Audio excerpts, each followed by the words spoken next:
Every once in a while I get a couple messages asking me to review a couple of, off-brand products or not as popular brand products. And one of the ones that came up about 2 or 3 times already has been this MIG 200P by a company called Guozhi, something like that. I don't know how to say it, but this is a multi-process welder. You can get it on Amazon, you can get it on eBay. I'm gonna put a picture of it right here on the screen. So I reached out and I said, hey, do you mind if I go ahead and do a review on your guys' product? And they said, yeah, go ahead, we'll send it out to you. So let's go ahead and see what's inside the box. We have the standard MIG gun, and this gun actually looks very familiar to another welding machine that I have. And probably in a later video, we'll do a comparison. We also have a gas line because this is a gas compatible welder. An adapter power cord. So this looks to be a dual voltage machine, 220 to 110 adapter right here. What else we got in here? The ground. And the last thing that's in here is the holder for stick welding. So out of the box, you can do MIG, flux core, and stick welding. According to the box, this machine is also compatible with doing TIGs. I need somewhere to put the welder, so I'm going to be pulling my 140 weld pack. I'm going to take it off the cart, set it on the floor, and I'm going to roll this over to my car so I can put the new welder on top of here so we can test it out. All right, so first impressions, everything on the machine came together like I was expecting. I really like that we're doing DIM connectors, so you can quickly switch between electrode positive and negative. I noticed right here that there's an option for a spool gun, so we're gonna have to look into that a little bit later. The MIG gun itself just pressed on and twist locked together, so that was actually super simple as well. One of the big thing for me was that the gas hookup on the rear was the same size as the standard gas hookups. I've had machines in the past show up and they don't have a standard gas hookup. They just have a little nipple for a rubber line and a hose clamp, and I really don't like that. I much rather prefer this type of hookup instead. One immediate negative for me is that the power wire is non-replaceable, as in I can't take this off to store the welder. It's always going to be hooked up to the back of it. Not a huge thing, but it is a little bit annoying, especially when I'm trying to tidy things up and put everything as close to the wall as possible.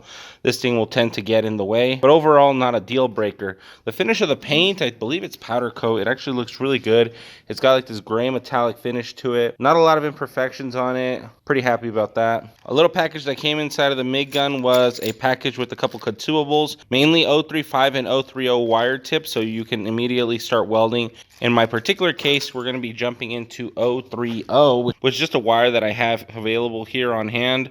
Whenever I do weld with flux core, I do like to go with 030 flux core wire. As you guys can see here, 030 also translates to 0.8 millimeters. And the tips that came in the package are marked, so you know exactly which ones you're going to be going with. Extra consumables are not super expensive, but it's always nice to have a few in case you burn one out. Taking a look on the side of the welder, we've got 2 plastic hinges with 4 screws on each holding this thing together.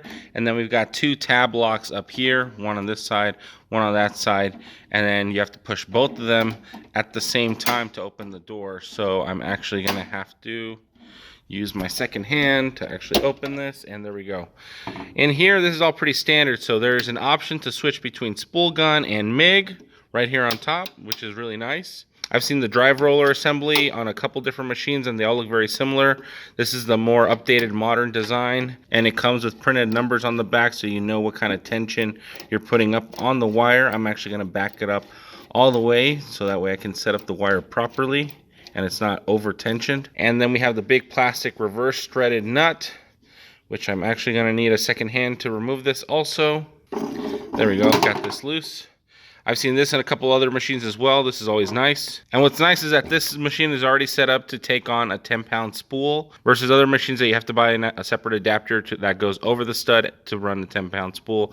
This runs a 10-pound spool natively. If you guys aren't running 10-pound spools, I highly recommend that you do so because it's just so much cheaper in the long run versus trying to buy 1 pound, 1 pound, 1 pound. It doesn't really make any sense. Right here on the cover, we have some reference points telling you some basic settings that you can start off with. I tend to use these as a baseline, but overall I end up making the final adjustments on my own. So these are helpful to get started, but I will always try to find the optimum settings for your specific wire. I've already mounted up the spool, so we're good there, but I do need to make some adjustments to the machine itself before we could actually get started. We have to adjust the drive roller to a different roller, so we just go ahead and remove this lock nut, open this up, pull the drive roller out. It was set up at 0.9, but we're actually going to flip it over and switch over to the 0.8 setting. as you guys can see right here.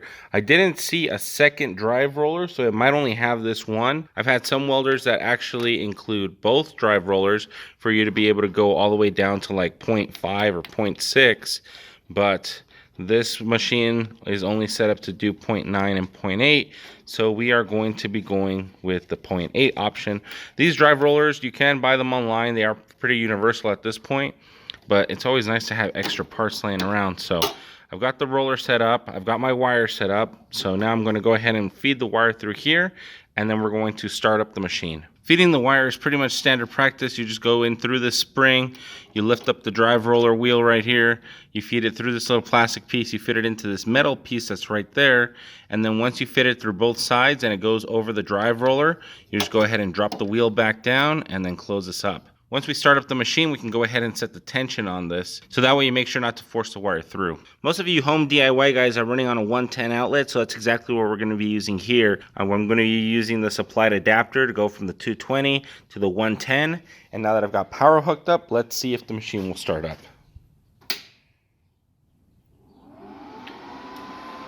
And it sounds like it's operating. Lights are on, and everything looks pretty good. If you guys wanted to go ahead and feed the wire without actually activating the welder, you would just go ahead and push this wire test button and it'll start feeding the wire, so that way you're not running actual voltage through the machine unnecessarily. It looks like the drive roller is spinning, so let's go ahead and adjust it a little bit so we can get the proper tension. It looks like it's skipping again. Let's add some more tension here. It looks like we are good to go, and my wire has made it to the front of the MIG gun. Now, moment of truth, it's time to actually start welding and see what this thing can really do. Our test piece is going to be this piece of sheet metal. You guys really like to weld sheet metal, so that's what we're going to be using for our test. So I went ahead and cleaned up that piece of metal that we were looking at. I went ahead and cut it. So now we have something to basically weld back together. One thing that I just noticed is that their ground clamp is actually pretty massive. My hand is pretty big. And look at the size of this ground clamp. This is actually a really nice ground clamp. I've had a lot of welders that come with a little rinky-dinky ground clamp that barely have any kind of spring pressure. This one has a lot of spring pressure, so I really like it. Definite plus for this welder. Now that it's time to get to the welding portion, I'm going to go ahead and use their basic parameters to get this thing started. So we're going to be using 75-25 gas mix up here, and with solid wire. It looks like we're supposed to be using DC electrode positive. If we follow the ground clamp should go back to the negative side. The way you can check that is you go ahead and you follow your ground clamp back up to your machine, and it should be in the negative polarity. And then the other side would be the positive, and that leads into your electrode holder or your MIG gun. DC electrode positive is MIG gun positive. DC electrode negative, like what you would use with flux core, would be negatives. So these two would actually be flip-flop in the case of using flux core. I have the settings maxed out here at 130 at 25.5 volts. I'm going to go ahead and start off with maybe 105 at about 16 volts, maybe 16 and a half volts. Let's go ahead and turn my gas on. And it doesn't look like I have a lot of gas left, but we're all good to go there. Let's go ahead and test out that second button for the gas test. Alright, so it looks like we've got gas flowing through the machine. We've got wire. Let's go ahead and set our voltage up. These are the settings I want to start with. 105 at 16.4. That's usually where I end up on a lot of these different machines, but depending on how the machine is calibrated, this could be right on the money or it could not. So let's go ahead and start with that.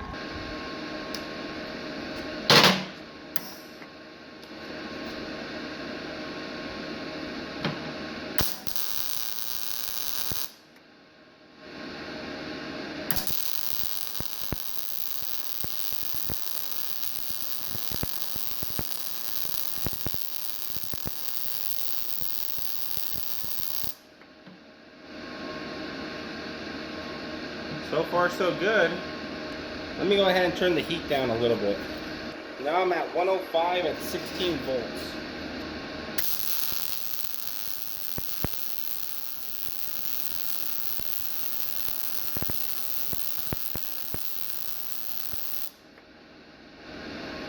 I still feel like the heat's a little bit too high.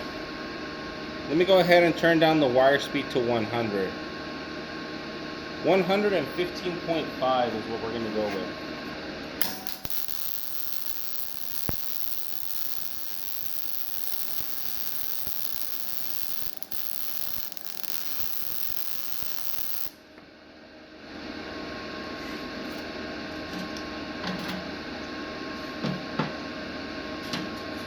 I feel like we're getting a little closer.